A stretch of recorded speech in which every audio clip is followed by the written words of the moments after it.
The X-Wing is back with another first-person space shooter for your Atari 2600, and that space shooter is Starmaster. And looking at the box art, apparently we are going to fight UFOs that shoot rainbows at you. Awesome. So let's go ahead and take Starmaster, pop it in my Atari 2600 Junior, and see how it holds up today. Let's go to the game.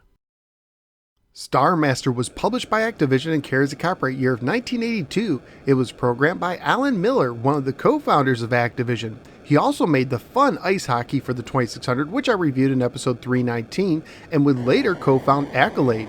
The manual opens with the following.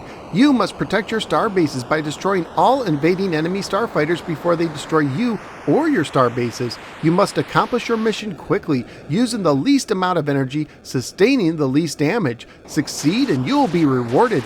Fail and you will be destroyed. The destiny of the galaxy is in your hands. Wow, no pressure on that one. Starmaster is a Star Raiders type first-person space shooter for one player only.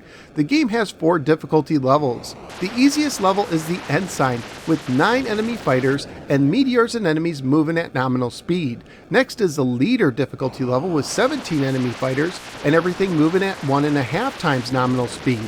Next comes Wing Commander with 23 enemy fighters and everything moving at double nominal speed, and the hardest level is the Starmaster with 31 enemy fighters and everything moving at 2.5 times the nominal speed. For the main screen, you use the joystick to move, using down to climb up and up to dive down, and you hold the button down to fire your laser cannons. By flipping the black and white switch, you can bring up the Galactic Chart. However, when I tried using the pause button on my 7800 to do this, it was giving me trouble, so I ended up playing this on my 2600 Junior instead. Later, however, I found out that you can also use the difficulty switches to bring up the Galactic Chart, which is not mentioned in the manual but works great on a 7800. On the top portion of the Galactic Chart, small dots represent enemy starfighters, usually found in groups from 1 to 3. The larger shapes represent star bases, and the plus sign represents you. You can move the plus sign with the joystick and press the button to warp to the selected destination. On the bottom of the Galactic Chart is your Mission and Attack Control Computer. The top line represents your difficulty level, the W line shows you how much energy is required to warp to a selected area, the S shows the star date or the elapsed time, the E shows how much energy you have left, and D shows you your damage status. You start the game with 9,999 energy units. You lose energy simply by flying and warping. You also lose 100 energy points every time you fire your lasers, and 100 to 500 energy points if you are ever hit by enemy fire or a meteor. Meteors show up when warping and can either be avoided or shot down. Sometimes when you get hit, a letter will show up on the bottom of the screen telling you that something got damaged. An L means that your laser cannons are destroyed and you can no longer fire them. S means your shields are destroyed and the next hit will blow you up. W means your warp engines are damaged and your ship will use twice as much energy to warp. R means your radar is destroyed and you can no longer see enemy fighters on the Galactic Chart. If you are low on energy, you can warp to a starbase and place your target over the base as you get near to fully heal. However, if enemies get too close to a starbase, they can destroy them. During combat, the color of flashes represents what's going on. A red flash means you destroyed an enemy ship, a blue flash means you destroyed enemy fire, and a yellow flash indicates you took damage. The bottom of your screen is red when enemies are around, and turns green when all the enemies in your area have been defeated.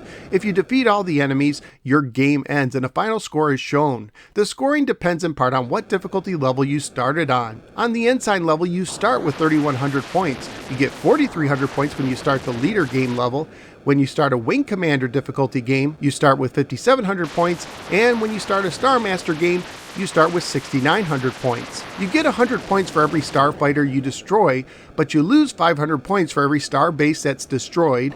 You lose 100 points each time you dock with a star base, and you also lose 1 point for every star date unit that elapses. Just like many other Activision games, if you scored high enough, you could send in a picture of your score to join the Order of the Supreme Starmaster and get a patch or even one of 3 chevrons, making this one of the coolest patch giveaways Activision did at the time. By scoring 3,800 points on an Ensign difficulty level, you will get the patch itself. But if you score 5,700 points for the Leader difficulty level, 7,600 points for Wing Commander, or 9,000 points for Starmaster, you get individual chevrons for each. Graphically speaking, I like the look of the game, including the Star Trek-inspired enemy ships, the flying stars, and even how the color of the flashes tells you what's going on. The game also features some nice sound effects, and just like Star Voyager, which I recently reviewed, the game also features a short ditty inspired by the Dawn theme used both for Ric Flair and 2001: A Space Odyssey, making it one of the most popular musical themes used in 2600 games. Starmaster also came with a second manual which went into a little more detail about the game and featured some extra tips, although nothing really groundbreaking. Family friendly wise, the game would most likely get an E for everyone rating if it was released today. At the time I researched on eBay, including shipping, loose copies were going for $4 to $5, one complete copy sold for $13, and new copies were selling for $33 to $44.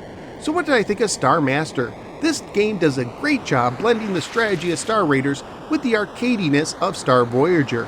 It's pretty easy to get the hang of, but it still offers a strategy element that I like. It's also nice that it has 4 difficulty levels, and the sounds and graphics fit the bill as well. Is it perfect? No, hitting enemies sometimes feels more like luck than skill, and it would have been nice to have more than one type of enemy. Also, if they somehow allowed you to use the touchpad instead of having to sit next to the system to access the Galactic Chart, that would have been awesome. But nonetheless, this is a highly recommended game for fans of 2600 first-person space shooters. So where am I going to rank Starmaster? As you might be able to guess, pretty high, and above both Star Voyager and Star Raiders. This one is going in the 30s.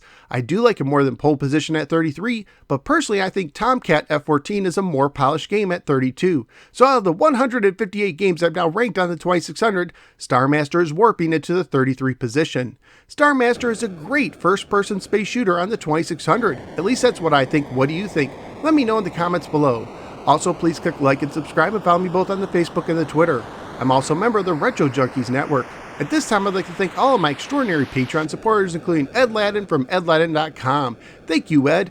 If you appreciate the work I do and enjoy my videos, please consider becoming a Patreon supporter by signing up at patreon.com/nosweargamer, starting at a $1 a month.